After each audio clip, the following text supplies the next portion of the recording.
Okay, welcome to the deep dive.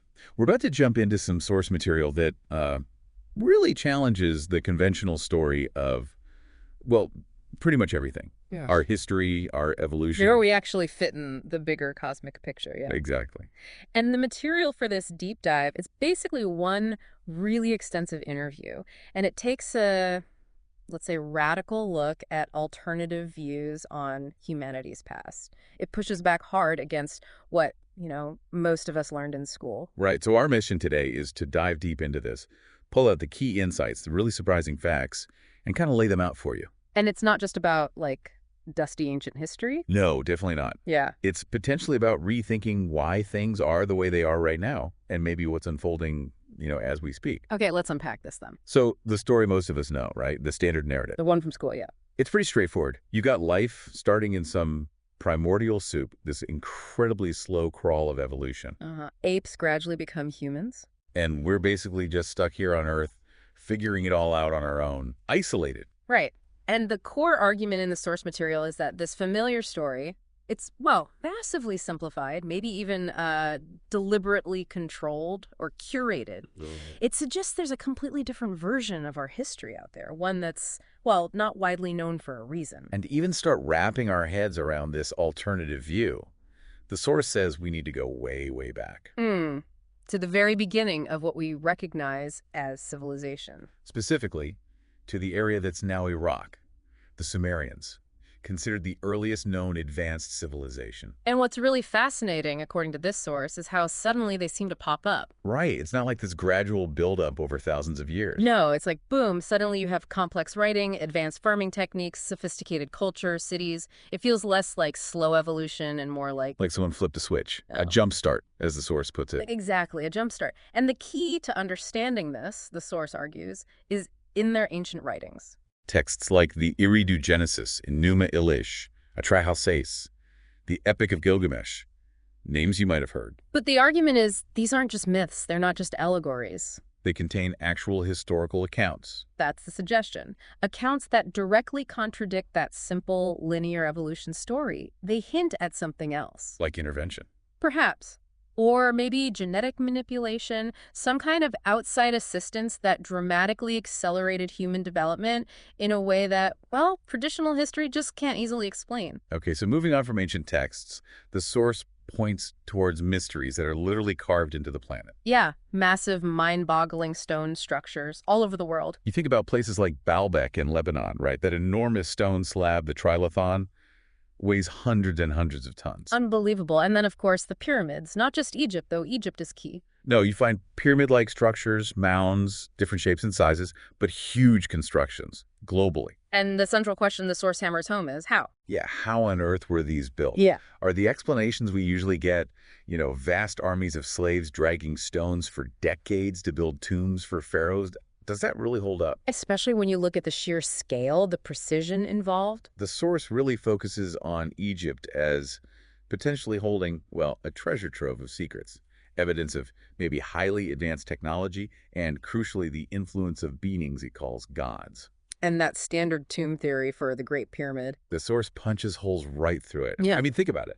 A pharaoh has never been found buried inside the Great Pyramid of Giza. Right. They were usually buried over in the Valley of the Kings or places like that. So, if these incredible precise structures weren't primarily tombs, then CSIM material argues they must have had fundamentally different purposes, maybe purposes we're only beginning to guess at. Let's zoom in on Giza, the Great Pyramid, for a second. The source spends a lot of time there. It originally had that smooth, white limestone casing, right? Must have gleamed in the sun. Like a beacon. And the theory explored here is that these weren't just static monuments. Not just piles of stone. No, it suggests they might have actually functioned as, like, complex energy devices. It talks about the Giza power plant theory. I've heard whispers of that. Yeah, positing internal features like maybe a crystalline core combined with that conductive limestone casing, the geometry of the structure itself. Maybe it created some kind of resonant frequency. Tuned to what? The Earth. Humans. Maybe tuned to interact with human consciousness or the Earth's own energy field. It's speculative, but fascinating. Okay, but here's where it gets really, specific and kind of undeniable, according to the source. Those narrow shafts inside, in the kings and queens chambers, often just called air vents. Yeah, the standard explanation is ventilation. Seems plausible enough on the surface. But the truly astonishing thing, highlighted in this material, is their alignment. They point with incredible precision to specific stars and constellations. Not just randomly at the sky, we're talking pinpoint accuracy. The southern shaft from the King's Chamber points directly at the 3 stars of Orion's belt. Wow. The southern shaft from the Queen's Chamber aligns with Sirius, the dog star, in Canis Major. And it mentions other alignments too, like to Ursa Minor and Thuban and Draco. Okay, but the killer detail is... It's that these are past alignments. Right, because the stars drift over millennia due to precession. Exactly. The Earth wobbles on its axis very slowly.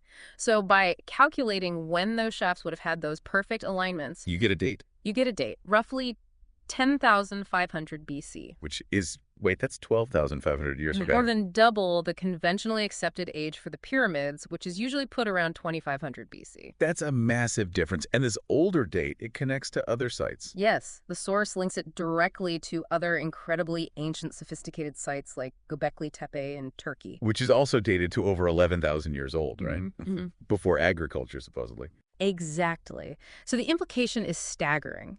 A potential global period of highly advanced human civilization, maybe guided or influenced by these gods or star beings, flourishing around 12,500 years ago. So if there was this advanced global culture, Yeah. where did it go? What happened? Well, the source posits something catastrophic. Yeah. Something world-changing happened right around that same time window. Between 12,500 and 11,000 years ago. Yeah. A massive cataclysm that essentially wiped the slate clean, destroyed these cultures, buried their knowledge. And the timing connects too. The end of the last ice age. A period of dramatic climate change and, crucially, massive sea level rise. Okay. During the Ice Age, sea levels are way lower, right? Because so much water was locked up in glaciers. About 400 feet lower, they estimate. So think about where advanced civilizations would likely build. Coastal areas, ports, trade routes. Exactly. And when all that ice melted relatively quickly, those coastal cities would have been completely submerged. Flooded.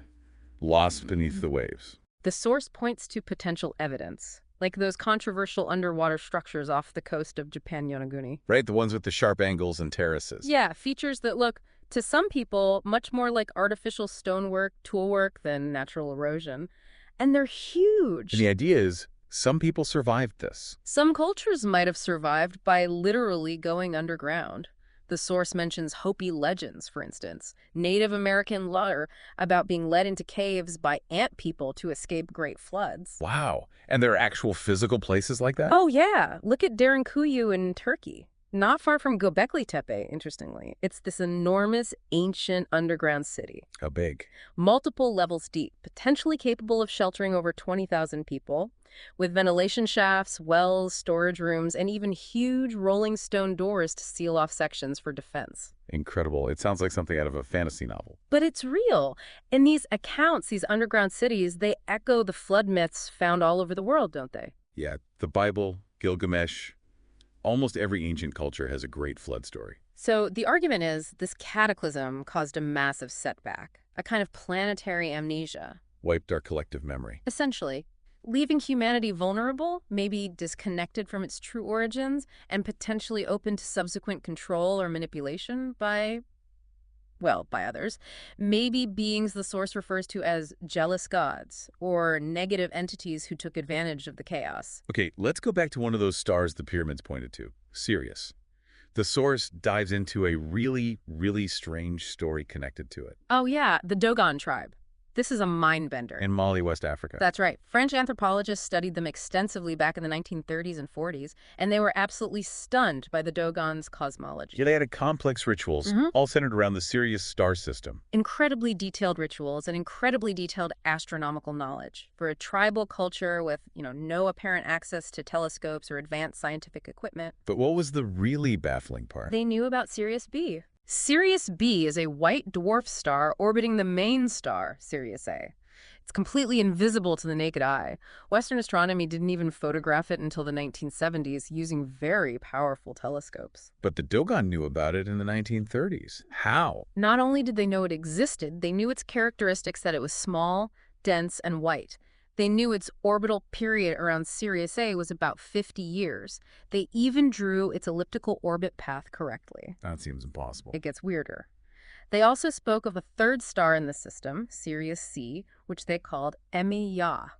Modern astronomy hasn't definitively confirmed Sirius C yet, though there's some gravitational evidence suggesting it might be there. So where did they say they got this knowledge? Did they figure it out themselves? No. They said it was given to them by beings they called the Nomo. The Nomo? Yeah.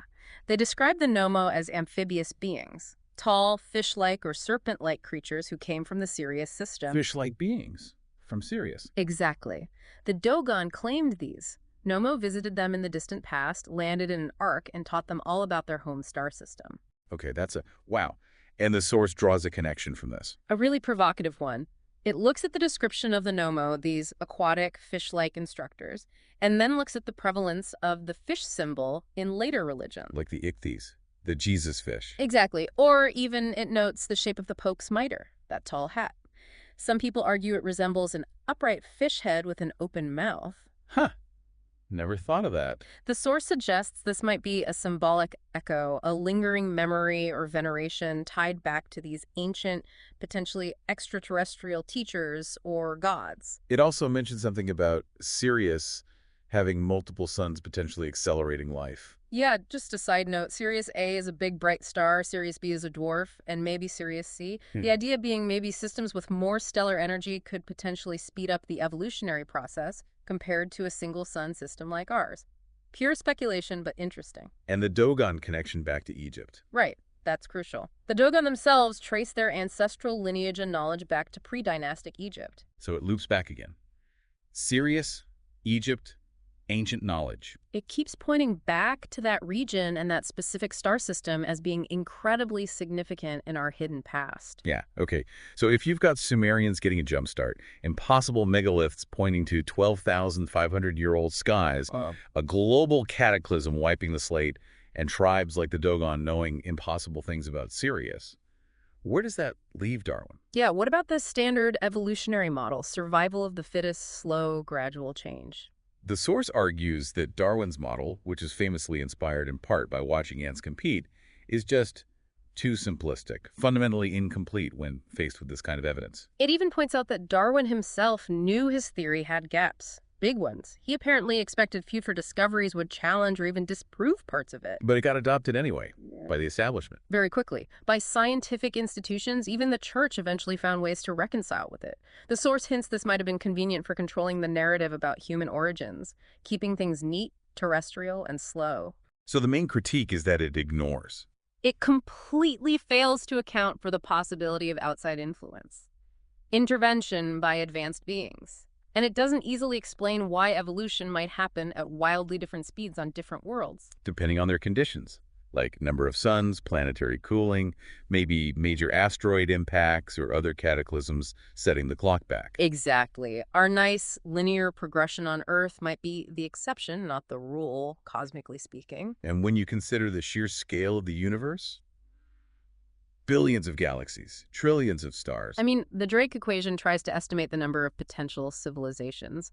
Even conservative guesses are huge. So the idea that we're alone. The source basically calls that idea not just mathematically improbable, but almost, well, narcissistic, cosmically arrogant. Uses the metaphor of the Truman Show. Yeah, I love that metaphor. The idea that humanity might be living inside a kind of constructed reality, a controlled environment. Like we're on a stage, unaware of the audience or the world outside the set. Exactly, and largely unaware of our own true, much stranger history. It connects to that scene in the movie. Yeah, where the stage light falls from the sky, Truman picks it up and it has a label on it.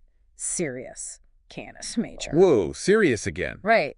The source suggests that discovering the truth about things like Sirius, or our hidden history, is like that falling spotlight. It shatters the illusion, it breaks down the walls of our perceived reality, just like Truman's world gets shattered when he starts seeing the cracks. Okay, but besides ancient sites and tribal knowledge, is there more direct evidence? Where else does the source suggest we look? It says look inside ourselves, literally. Look at our DNA. Our genetic code. How? Well, you know how modern science talks about junk DNA? That huge percentage of our DNA that doesn't seem to code for proteins. Yeah, like 97% or something crazy like that. The source really pushes back against the term junk. It says that's misleading. The actual scientific term is non-coded DNA. Meaning they just don't know what it does. Precisely. Scientists haven't figured out its function, what it codes for. They assume it's evolutionary remnants or something passive. But this source offers a different take. A radically different take. It proposes that maybe this non-coded DNA doesn't code for anything else found on this planet. Meaning it's alien. That's the incredible suggestion, that it's not from here. Maybe it's a relic of that genetic jumpstart we talked about. Leftovers from the gods or whoever intervened in our development, evidence written into our very cells. And beyond DNA, what about our physical bodies? Does the source see issues there too, compared to a simple evolutionary line? Absolutely. It points to several anomalies. First, the massive jump in brain size. From earlier hominids like Neanderthals or Denisovans to us, Homo sapiens. Yeah, that increase happened incredibly fast in evolutionary terms. The source argues it's almost impossibly rapid based on standard mutation and selection rates. We're talking a huge leap in maybe just a few thousand years versus millions of years of slower development before that. Okay, what else? Our physical weaknesses. Compared to Neanderthals or even modern apes, we're kind of flimsy, aren't we? How so? We lack thick body hair for protection against the elements. We're terrible runners compared to most primates or predators. Our backs and joints seem poorly designed, prone to aches and injuries. Yeah, my back hurts just thinking about it. Exactly. And we lack basic survival instincts. Take a modern human, strip them naked, put them in the wild. They wouldn't last long. Whereas a Neanderthal was built tough, adapted for harsh ice age conditions. Right. The source suggests our traits, weak muscles, fragile skin, problematic skeletons, even things like the difficulty of human childbirth due to pelvic structure and large baby heads, don't look like the optimal outcome of survival of the fittest. It looked designed, or maybe manipulated. That's the implication. Perhaps engineered for a specific purpose, maybe intelligence over brawn, but not necessarily for thriving naturally on this planet without significant assistance or technology. So it points back to that jumpstart idea again. Yeah. Maybe we were rapidly upgraded, so to speak, perhaps to help humanity catch up after previous cataclysms had set back life's development on Earth compared to maybe elsewhere in the cosmos. So if there was intervention, maybe a jumpstart, does the source get into why? Is there some kind of cosmic plan? It definitely explores that possibility. Imagine, highly advanced species, these gods, being able to observe planets over vast timescales. Like cosmic gardeners? Sort of. Maybe they can calculate when conditions on a planet are right for life to emerge, when consciousness might reach a certain level. And Earth's timeline fits into that. The suggestion is, perhaps, our development, including the potential interventions and setbacks, might be part of a larger schedule. Maybe timed for humanity's collective consciousness to reach a certain point at a specific moment in galactic cycles. Like maybe now. You mentioned the age of Aquarius. Potentially.